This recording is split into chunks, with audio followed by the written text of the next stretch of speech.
Hej alle sammen. Velkommen til den her video, som er en vlog på, hvis I kan se titlen eller se thumbnail, som er en PF. Yay!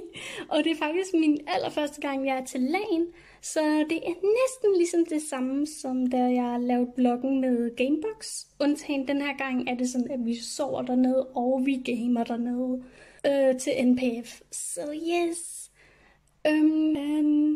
Så ja, I kan lige hurtigt se min outfit, hvad jeg vælger at komme op med, fordi jeg ved ikke, jeg føler lidt for sådan noget cozy, men også lidt sådan, cute. Så ja. Men jeg bag ved mig er jeg fuldstændig klar. Jeg har sovepose med, liggeunderlagen, og nedunder ligger min bærbar. Så ja, jeg har ikke så meget at tage med, som alle andre har. Det tror jeg så godt, fordi jeg skal faktisk med transport dernede, hvor jeg blev så hentet af Selina. Selvfølgelig er hendes mor, der kører os. Så ja, hun kommer også til at være med på bloggen, og nogle andre Twitch-streamers. Så yes, det er nogen, vi sådan følges med. Så ja, jeg tænker bare, at vi tager snart afsted. Jeg skal også snart afsted. Klokken er lige... Og jeg skal være i Fredericia sådan cirka ved 3-tiden, har vi aftalt, så yes, jeg må hellere begynde at tage afsted. Vi ses dernede. Vi er her nu til NPF, og jeg ved ikke med jer, men lige nu venter vi bare på Selina for at sætte sit setup op. Hun får lidt hjælp af... Var det ikke venner? Var det ikke venner? Jo, det er venner. Jo. Så hun får hjælp af venner til at få sat sit setup op. Jeg behøver ikke noget hjælp, fordi... Det er bare sådan 2 skærme, og lige der var sådan... Bum! Ja, jeg ved det godt. Jeg har ikke så lidt fedt setup, som alle andre har. Det er det, der sker med, at man har ikke råd til det hele fancy, så ja. Sådan er det. Ja. Så er der windlight! Det er jeg. Ja! Og ja, når Selina siger i aften. Jeg har købt dem her, til vi kan have det lidt hyggeligt også om aftenen. Så ja! Så ja, det er faktisk, hvad der sker lige nu. Og ja, vi har armbånd. We got them! NPF armbånd 2023. Wow! Så ja. Og ja, vi har Tutti der, jeg ved ikke, hvad han laver. Han skriver på mine hændesbøj. Nå! Det skal venner mig også, by the way. Ja. Det må du gerne, jeg er næsten ligeglad. Så ja, guys, det er hvad der sker lige nu. Hanne, hun skal til at skrive på min hændetøj. Alle dem, der er til ventet, må faktisk skrive, hvis de har lyst. Ja! Jeg ved, jeg skriver mit navn. Meget fint lille her. Og sådan. Jeg har det fucking varmt. Jeg skriver min lille autograf med sin...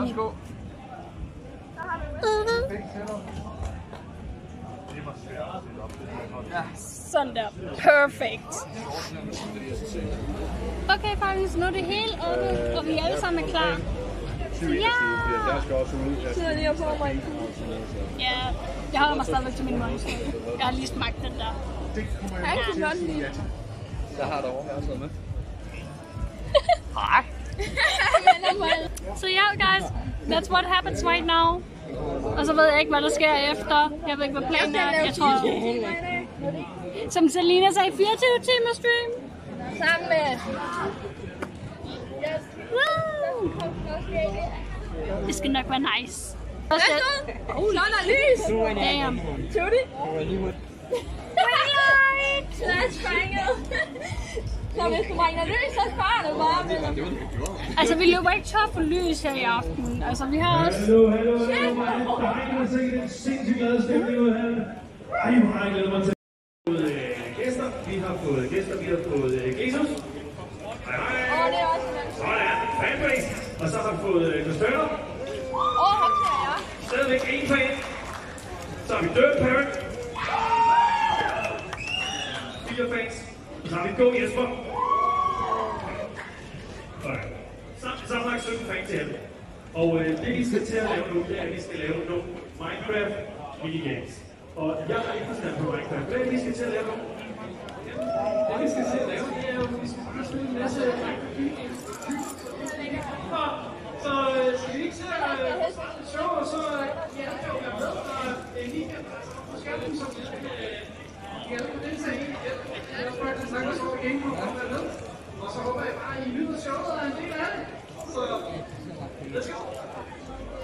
Så, og hvis der var nogen, der havde ikke fanget det, så lige om lidt, op på skærmen, måske, hvis vi er heldige, yes, så kan I se servernavnet, og så kan I altså komme ind og spille med alle de her super kendte kendiser med søvnfans, som alle sammen gerne vil have, at I er med på serveren og hygger med dem. Så tænd op på jeres Minecraft og PC og vær med. Og yes, hvor er det dejligt at se jer!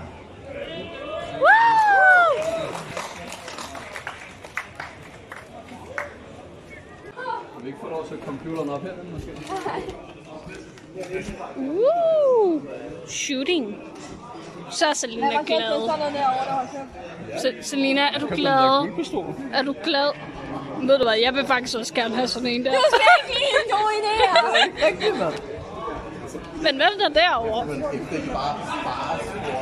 Hvorfor har de sådan dejligt køligt herinde? Det ved jeg ikke. Hvordan har du Jeg det? føler, at jeg er bare sådan... Ja. Jeg holder øje med 2 skærme. Nej, Pernille er på den base. Bare fjern lilla og bare putte andre farver på. Så Det er teknisk set min hårfarve. ja, det er din hårfarve, men ikke min. Det kan det blive. Nej, der er lilla på. Det kan jeg ikke lide. Det kan det godt. Jeg kan ikke lide lilla. Nej. Men hvis det Bitch. bliver farvet det der, så har du ikke så meget valg, kan man sige. Jeg har sådan en her mus derhjemme, meget skærme. Altså, hvis det her var måske sådan...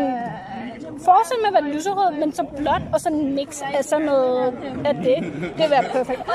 Eller, guys, det er spurgt. Yes, yes. Jeg kan godt lide det blå til. Ja, det vil jeg... Ved du hvad? Jeg har fundet, hvad jeg skal putte på min ønskeliste. Det her på min ønskeliste. Lige nu har jeg ikke råd til det. Men ønskeliste. Jeg laver nede i skolen bare for at irritere lærerne. Det undrer mig. Sygt alligevel, du har fået det. Hvad er det, vi skal nu? Over at have mad. Ja! Pas på, at du ikke går ind i folk. Ja! Der er virkelig mange mennesker her. Goddamn. Der var flere til gengæld. Ja, det er sådan noget, men den er jo også større. Det her er bare et lille rum jo. Med mange mennesker. Jeg er glad for, at du ikke har til Gamefolk, så var flere mennesker. Så ja, jeg tror egentlig faktisk, det er aftensmad, vi går efter, er det ikke? Det er det med Jeg er faktisk. Ja. Så, ja. Jeg føler, at jeg bliver optaget der og optaget der. Det er ikke engang løgn, at han slet bank. Det er ikke engang løgn, men du bruger fucking mange. Smager det godt, Selina? Nice. Ja, jeg kan lide, Selina har en pizzasnegl. Jeg har bare en normal pizza med pepperoni. Hvad er det, jeg kan følge med i? Og så streamer. Ja. Ellers så får du en. Er det her? Er det en god burger? Om det er en god burger? Har du set, hvad der er i? Altså, det er da nok den tammeste burger, jeg nogensinde har fået, mand. Altså, det er lige der kaniner kaster op Jamen, i det er det, jeg mener, mand. Det er det, jeg mener. Prøv lige at se her, Tjern. Hvis du kan få den mest ned. Men er Tutti allerede færdig med at spise, og der er en skred? Jeg tror ikke, Hvad er Tuttis mad egentlig? den er fucking tam med burger. What's up, Tutti? Det er hvad 49 kroners burger ser ud som. Hvad er det nu, du har fået? En Paris og toast. Med skinke og ost. Skal vi høre på hende med røde hår hele dagen? Det kan jeg love dig for, at du skal høre på hende fucking bro. Hele weekenden. Røde hår? Bro, hvor er hun rødhåret? Ripples. Siden hvor er jeg rødhåret? Hvad fuck er det? Det skulle være burger. Jeg ved ikke. Det er et stykke bolle med et stykke kød og sådan en helvede Jeg masse bliver af. rødhåret, den er blevet misforstået. Ja, jeg kan bare ikke se, hvordan... Jeg tror, det er en, der er farveblind. Det er jo også Nå. et handicap, jo. Men, Jeg synes, vi skulle have spurgt John, simpelthen, hvad der er noget at spise. men jeg nyder bare min pizza. Det var så. Og gud, Pernille, hun filmer også. Spiser min mad. Det skulle da også dyreblæri. Det er ikke engang løgn. Så sylter min mad, mand. Hvad fanden er det for noget, mand?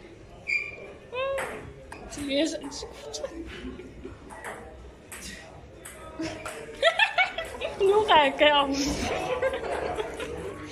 Men det du skal snart rundt. Nej, det gør den ikke. Hallo. Vi sidder og streamer lige nu. Ja. Hele rejsen herhen. Ja. Sidder også. Så det er bare helt dybt ind i det, like.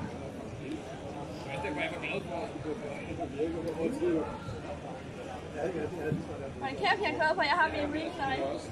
Ja, shit, den lyser kraftigt.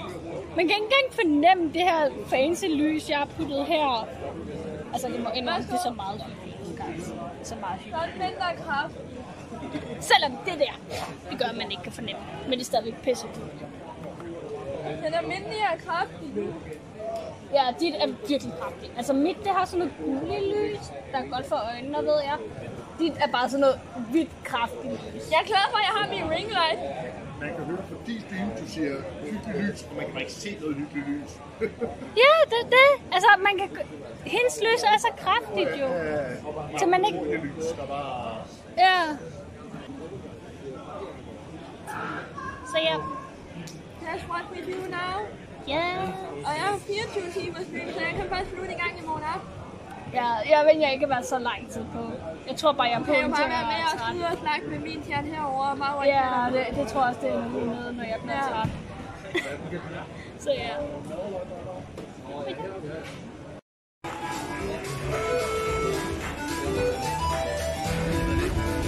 Så er det bare der er en eller anden for.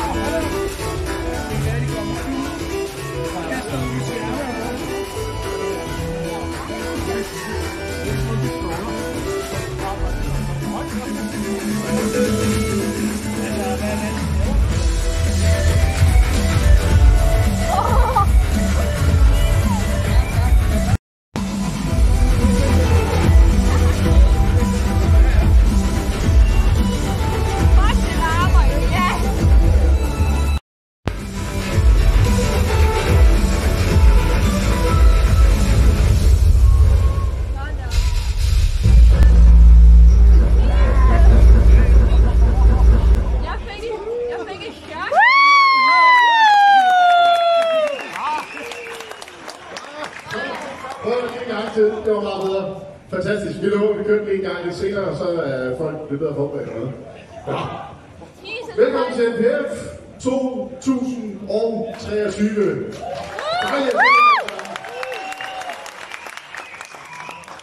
Fantastisk. Jeg håber, I kan holde varmen. Det kommer lige spidse. Vi starter lige med at forklare årets giveaway. Fordi, som vi nok har mærket, så det her duer ikke. Så vi gør lidt noget andet i år. Så i år, der gør vi det sådan, som vi gjorde i gamle dage. I gamle dage, der gør vi det sådan, så vi trækker et pladsnummer. Og så sagde vi, dem der sidder på den der plads, han har vundet det, der ligger bag mig her. En ting ad gangen. Så vi starter ud med at tage den første, og nu skal jeg se, jeg har snydt, fordi det har ikke ligesom smart som bruger med 800 nummer, I kan beklage. Så meget simpelt, så er AB11. Jeg skal sidde lige i her. Ja, jo, det var BB36. Ja, det er meget for sent. Du skal jo reagere, mand! Det er bare trist. Det var bare super trist, det her. Der skal man have en hurtig reaktion. Noget, hvis du sidder i et game i Sjælsbro eller sådan noget, ikke kan rejse dig, altså. Ja. Bare fuck. Ja. Og så om cirka 20 minutter, så kan vi nå lidt til konkurrencen om svar på, hvem der skal vinde noget i konkurrencen. Der er en masse fede kandidater. Jeg vil gerne vinde noget. Jeg vil også gerne vinde noget. Jeg har brug for en eller anden godt udstyr. Altså. Kan I ikke sige 24 juleaften? Altså, jeg sidder på juleaften, guys. Det er nok svært, at jeg Bare til, at du skulle have haft 5 gange Lego med. Jeg er Østbøger. Fedt. Sådan. Lykke. Okay, guys. Jeg blev drunk i seng. Så jeg går over til sovesengen. Og grunden til, at jeg vasker, fordi folk sover. Så ja. Good morning, guys. Eller godnat til hende. Hun har været op hele natten, hvor hun prøvede, tror jeg, man kan sige, at lave 24 timer stream, men jeg ved ikke, hvor meget det blev den 24 timer stream. Hvad var der? 15 timer? Ved du hvad? Det er tæt. Det er tæt. But ja. Selina smutter i seng nu, hvor jeg er nu vågen igen. Og har købt morgenmad. Jeg har købt sådan en lækker kanelsnegl. So yeah, and drinking some water. And she just looked pretty dead now, or kinda. So yeah, she's ready to go to bed. Venner, han er stadigvæk live. Eller han har lige gået off, men han er gået live igen. Så ja. Og lige nu bliver der vist noget LOL på storskærmen. Så ja. That is what's happening. Selina ser meget scary ud. Du ser virkelig bleg ud. Ja, det bliver jeg træt. Ja, jeg tror at sådan 2 timer eller et eller andet vil godt for dine øjne. Ja. Bare det mindste det. Så vil det være super. Ja, det er også 2 timer. Ja. Men det er noget, du venter jo lige på, at der kommer en og siger hej, inden du smutter til køjes. Det vil også blive lidt flabet, hvis I har lavet en aftale, og så smutter du bare i seng. Så Jeg ja. ved også, at jeg må vågne en hel nat. Ja, det tror jeg alle ved nærmest. Dem, der holder øje med de streamer og sådan. Står og finder ud af, hvordan man skal rulle en dyne rundt. Burrito! Eller, jeg ved ikke, hvor meget det er en burrito. Se, der var en lille kjole på. She got a dress on, guys. Men ved du, hvor jeg var i? Nemt ned. Ja. Fræk.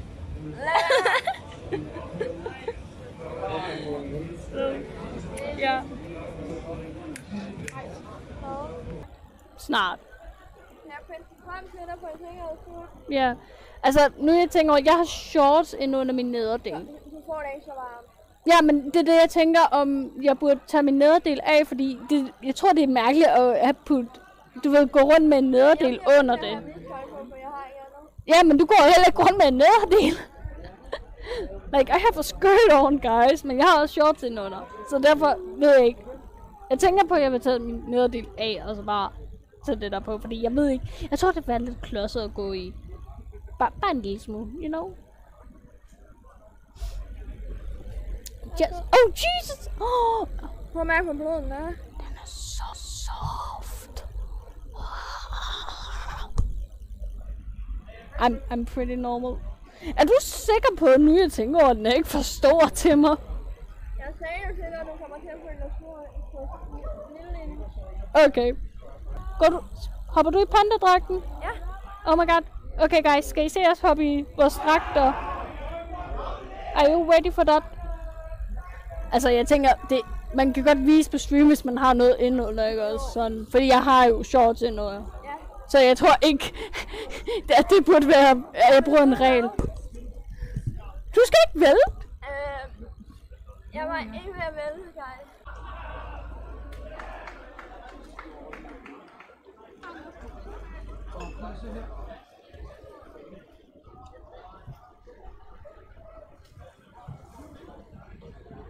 Den er fucking stor til dig i forhold til mig.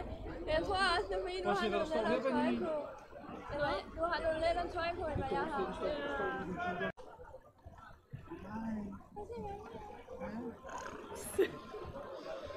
Seriøst, har I det ikke varmt i det der? Nej! Løgn, mand. Det tror jeg ikke på det. Det er sygt. Jeg sad med det på stream i går i 2 timer. Ja, jeg lagde ikke opmærke til det. Jeg sad og tænkte, du er syg. Det kan man ikke. Der er simpelthen så meget derinde, mand.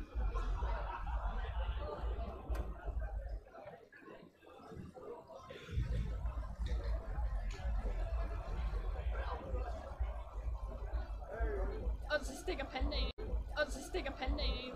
Ja, sådan der på det. Det er sådan bedre i det. Slem panda. Ja.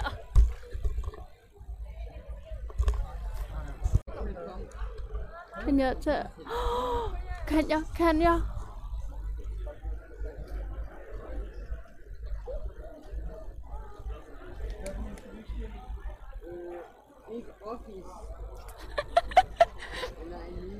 Vi står bare sådan og danser lidt, du ved.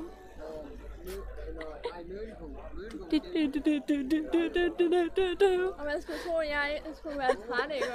Ja. Hello blog. Så lige nu har vi snakket om, hvorhen vi skal spise. Ja.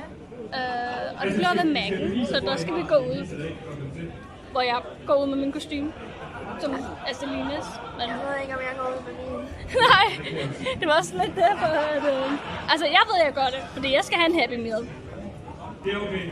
Og der er stadig Pokémon i de der Happy Meals, så og nu stukker Selina af fra mig, bare fordi jeg snakker om Pokémon. Puha. Nå. Så ja, det er det, der kommer lige til at ske. Damn. Oh. Goddamn, så er der skak, man. Ja, rigtig gamer. Som en pro gamer. Just play some real skaki. Og her ser vi bare de andre. Der er rigtig også gamer. Jeg tror det spiller CSGO. Ja. Julie sagde, at vi er på vej ned på vandet. Ja. Så. Og vi skal have noget med hjem. Ja, jeg ved om han har noget med ryggen lige nu, så ja. Så vi skal have noget med hjem til ham. Ja, han har overført nogle penge. Oh my god. Jeg skal have mængden. Altså, jeg skal have en Happy Meal. Jeg ved ikke, om det er tydeligt, hvor Det kan du også få. No shit, Sherlock. Ui, ja, det skal vi lige vide, det Jeg kan ikke zoome ind med den her. Alle de navne her. Også venter lige om. Der er sådan et, og så vent. Og så her på skulderen. Og der er også en enkelt. Ja, det er min. Det er min. God venner over det. Så ja. Guys, jeg er skuffet. Jeg har lige fundet ud af, at man kan ikke få Pokémon-kort her. I den her McDonald's. Jeg har allerede min mad. Hun har allerede sit mad. Jeg var nødt til at finde på en plan B, så det her er mit. This is mine. Jeg tror, jeg viser det, når vi alle sammen har fået vores mad og sådan. Hvad jeg har fået. Fordi jeg godt. Det er ikke så let for jer at se det her. Hvad? Gør det, når vi kommer til det der. Ja. Men puha, den her McDonald's er ikke god, synes jeg. Nu går vi tilbage. Og fun fact. Du fik hvor mange poser? 4 poser udefra. Hvad var det? Du skulle kun bestille til dig selv, og så Venom. Det, jeg holder en af dem. Ja, det er din egen. Jeg vil ikke engang vide, hvad folk vil tage, når du kommer tilbage. Jeg tror, han tænker, hvad fint er det? Hvor meget er jeg så lige sulten, eller sådan, tror jeg, han tænker. Ja. Jeg tror ikke, vi bliver sulten, guys. Så har vi alle sammen på mad. Og det her så det, jeg har bestilt. Det var nogle fritter og nogle nuggets. Men jeg fandt så ud af, fordi Selina hun læste på den der... Ja, uden jeg havde set det. Så det er spicy nuggets. Og det her kommer til at blive meget spændende, hvordan jeg kommer til at have det, fordi... Jeg ved ikke, hvor stærke de er. Selina siger, at de er ikke så stærke, men you never know. You never know, so ja. Altså, vi har mad nok. Help me. Okay. Er det fint nok? Jeg har ikke prøvet dem endnu.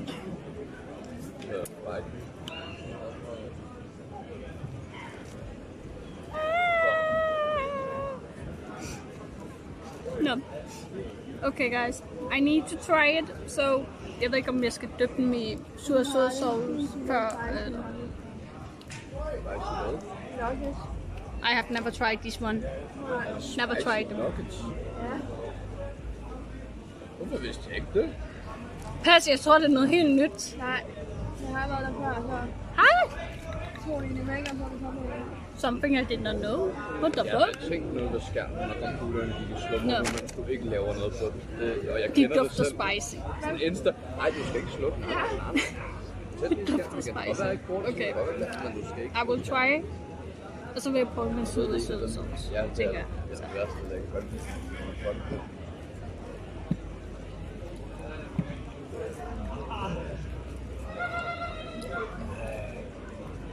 Tænk, hvis man ikke havde... Jeg fik et kæk. Nej, det kan jeg ikke. Jeg kan godt mærke, det er noget, jeg kan godt spise. Jeg tror bare, jeg er glad for, at kun bestilt 6 nuggets. Jeg tror, jeg skal være glad for det, fordi spicy. Og jeg tror, hvis jeg fik 9 eller 10, jeg tror ikke, jeg vil klare det. Så det her, jeg tror, det er fint nok.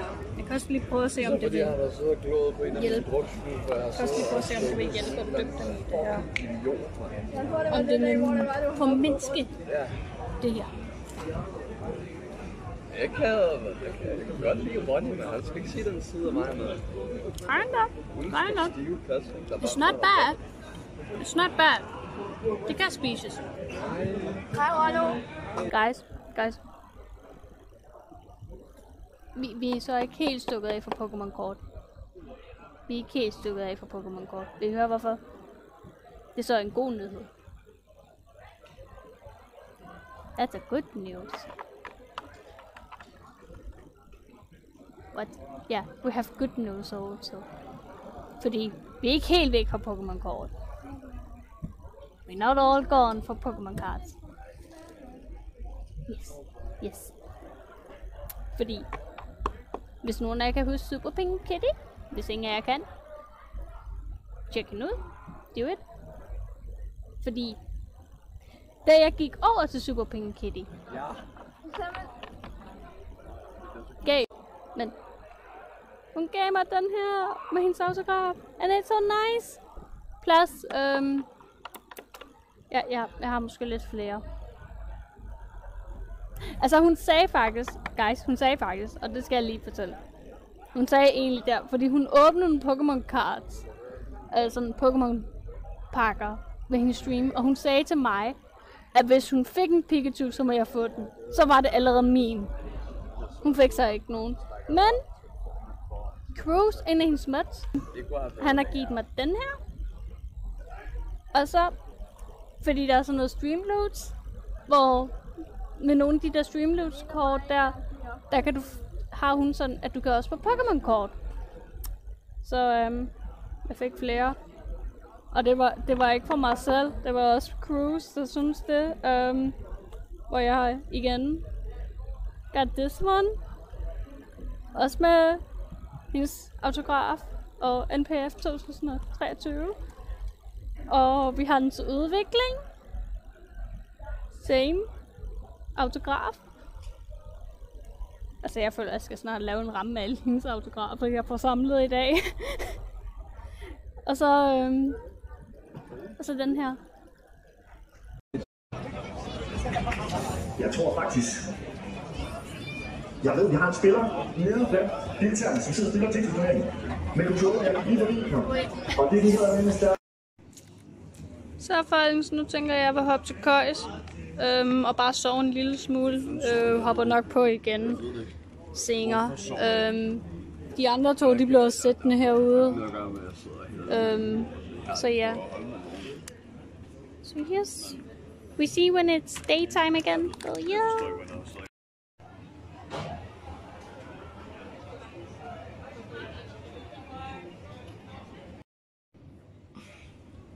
Oh Jesus. Nå, det er morgen. Sidste dag, inden vi tager hjem. Jeg tror, jeg kan forstå på Selina, at vi bliver hentet sådan cirka ved 11-tid. Så,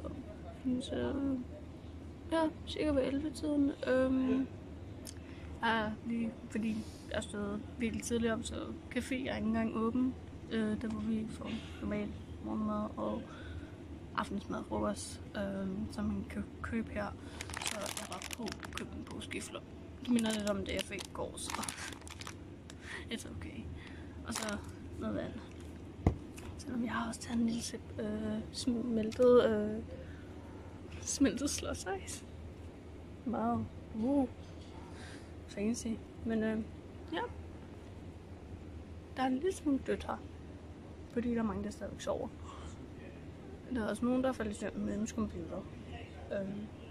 Kan sige, at da jeg kom tilbage, så dem, der jeg sagde, der kunne blive op, de lå hovedet ned.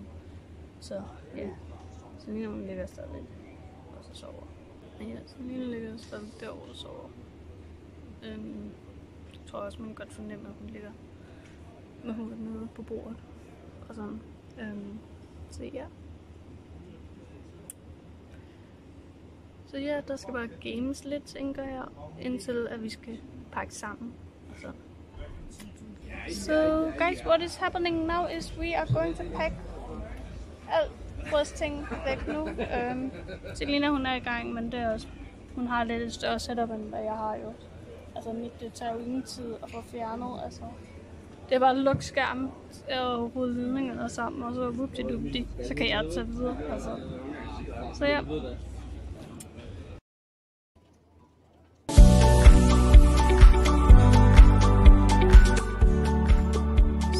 Fremtidsmag popper lige frem her for at fortælle jer, hvad der sker i det her klip. Og i det her klip kan I sådan lige fornemme, at der er noget baggrundsmusik og sådan, og der er lidt noget speed. Og det håber jeg, I synes er helt super duper. Så ja, men ellers var det ikke kun det, jeg fortæller, hvad der sker i det her klip, selvfølgelig. Hvis man ikke kan se det så godt, så er det faktisk her, hvor vi stille og roligt pakker sammen.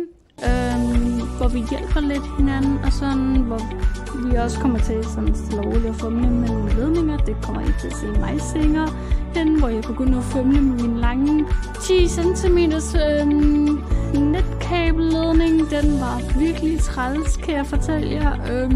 Så ja. Men ja, det er faktisk bare her, hvor vi pakker sammen.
fik jeg aldrig lavet en afslutning, så det kommer også desværre til at blive afslutning. Vi nåede ikke at lave en afslutning, fordi vi skulle bare hjemme. Det gik meget stærkt, så desværre kom der ikke en fed afslutning, hvor vi alle sagde farvel, og håber I alle sammen vil give den en like og kommentere og abonnere, men jeg håber I vil alligevel gøre det.